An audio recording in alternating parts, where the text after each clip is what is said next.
ভবিষ্যতৰ অন্ত নহয়।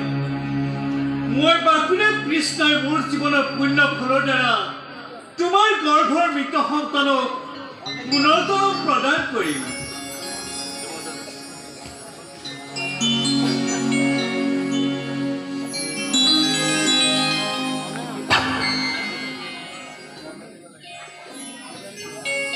আজি অধৰ্মৰ পুত্ৰই মৃত্যু লাভ কৰিও পুনৰ্জন্ম লাভ কৰিলে।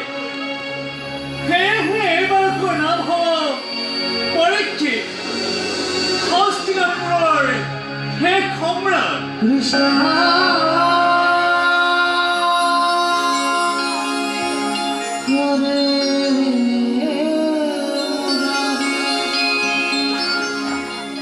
এতিয়া মই মেলানি মাতিম পৃথিৱীৰ পৰা দাপৰৰ অন্তে আৰম্ভ হ'ব এক নতুন যুগৰ। পৃথিৱীবাসী হ'ব সাক্ষী, হস্তিনাপুৰৰ শেষ সম্ৰাট পৰীক্ষিতে হ'ব দুটি যুগৰ মহা পৰিৱৰ্তনৰ সেই যুগসন্ধি।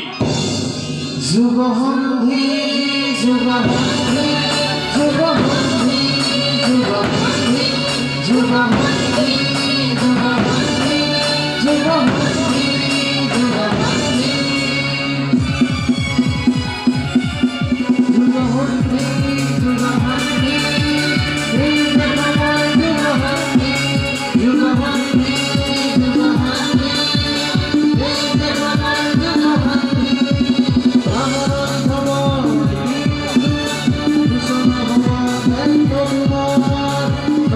যুগসন্ধি